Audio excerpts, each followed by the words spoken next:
Hey, what's up guys? Welcome back. Kellen here with Droid Life, ready to share some final impressions of LG's Watch Urbane. So you guys are very familiar with this device at this point. We've done an unboxing and a software tour.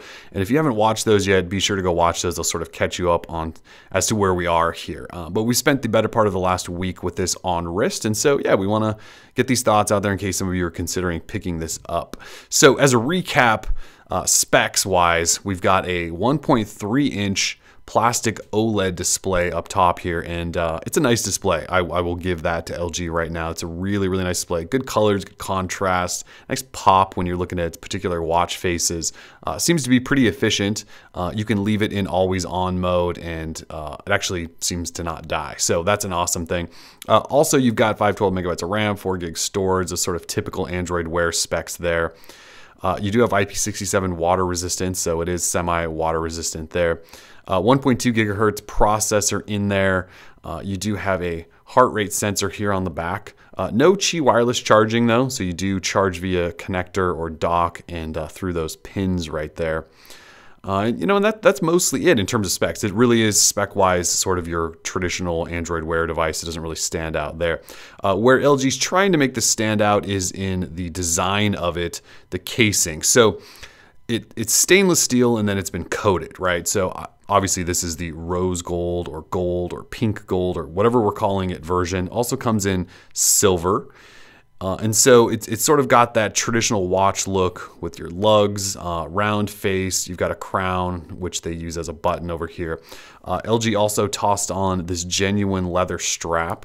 So if we flip this over, they do remind you that it is genuine leather. I'm personally not a fan just of the contrast stitching and all that, but your taste might be different than mine.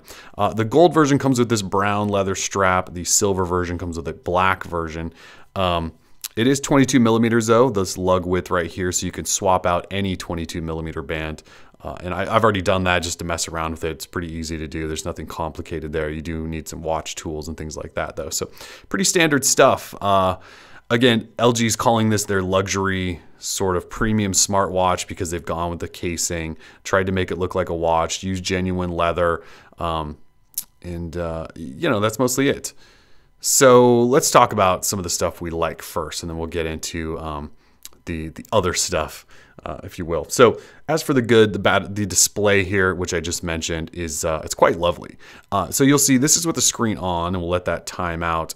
So you can leave this in always on mode and it actually still shows slight colors and sort of really makes it look like you always have a watch on. So, I'm sorry, the display is always on like you would an actual watch. So LG's done a really nice job there. There's some other watch faces on here, which I always have a really hard time activating on here. It takes a really long press in order to get that menu going. Some of these are obviously ones that I've side-loaded, but LG has done a pretty good job of giving you some options that try to highlight the actual watch. So you can really get this looking sort of like a real watch. And like I said, when that times out, most of the watch tends to stay on. And so you actually do get the feeling that you always kind of have a watch on. If someone were to look at it, it looks like you're wearing a watch. It's kind of cool. So you can see even there with the always on mode on, looks great. So the display is fantastic. Battery life for me so far has been fine. I've worn it all day. I've hammered on it for a couple days. Other days I haven't. On the days I hammered on it, I still had 20 to 30% left at night, which is pretty good. On the days where I didn't hammer on it so much, we're talking 40, 50, 60% left. So the battery life on here is really good. And I've had the screen on all the time. I didn't have it go black or anything like that. So I kept it always on, which is something to say. Some of the other watches don't necessarily last all that long.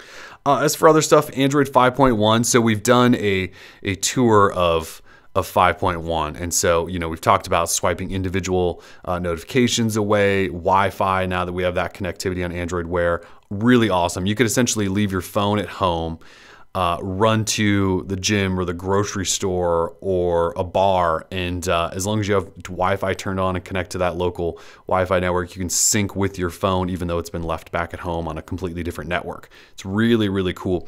There's some other things in here, like you can now have apps stay on all the time. So like Google Keep, you could leave up, cover it, it'll go black, and then you can sort of interact with it to save battery and always sort of have that on. Very cool. There's also the app shortcut and that they've added in here, your favorite contacts, which for some reason for me keep going to temporarily unavailable. You have your voice action. So, you know, you guys know, like I said, we did a software tour of 5.1. You guys have seen how that works. It's clearly the best update to date. And so once your watch gets that, it's going to be awesome. If you're considering this watch, it already has it, and we don't know when it's coming to the other one, so you do kind of have a little leg up there. But so far, 5.1, another big bonus. Performance, so it runs one of those Qualcomm 1.2 gigahertz processors that we've seen in the G Watch R and some of the other new watches out there. Runs very well. I have run into some bugs with just Android Wear in general, where it just seems to stop running and I get forced closes and things like that, which is a little odd. It's just probably some bugs in 5.1. Surprise, there's bugs in 5.1. Otherwise, performance, though, it's speedy. You know, it whips through things when you touch on buttons and swipe things down. It jumps between them. You can get into settings quickly, load apps quickly. Had no performance issues whatsoever. Performs really, really well. So that's the good stuff. Let's get into the bad now, and I'm not going to be too harsh on this, and some of this stuff is just personal opinion here. But for me, this watch is not the prettiest watch on the planet. So I'm going to set it down so we can put it on here.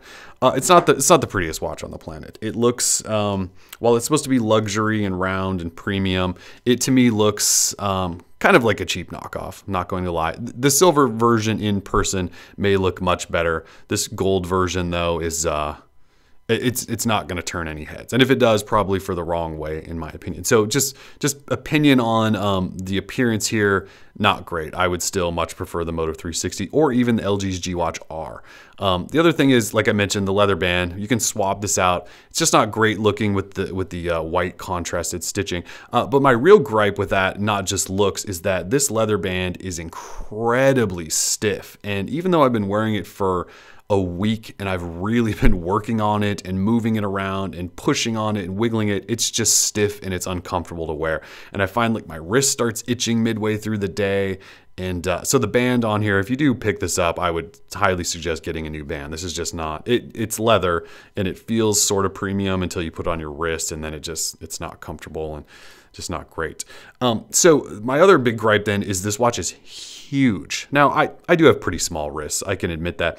This thing on my wrist, it just looks enormous. Now when I first put it on the other day next to the G Watch R, I was like, oh, it looks a little bit smaller, but for some reason the G Watch R actually seems to fit better on my wrist the more I've swapped them. And then the Moto 360, and I'll show you all of them in a second, really fits much better. So the biggest reason you can tell this is too big is if we sort of give you this angle right here, or maybe this angle right here, you can just see there's just this giant gap everywhere. So this watch doesn't really form to your wrist in any sort of proper, meaningful manner. I know I'm not really capturing this well.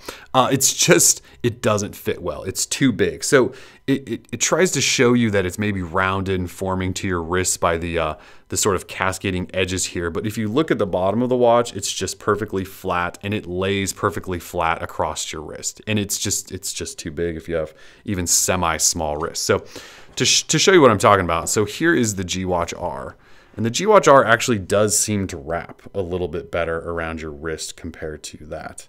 And then if we put the Moto 360 on there, it's just night and day difference. So the Moto 360 actually sits right on your wrist. And because it doesn't have those lugs and the band actually attaches to the body, it fits perfectly on your wrist and there's no gap in there. So it's actually a really, really nice fit. The Watch Urbane's just way too big. So that's another big flaw there.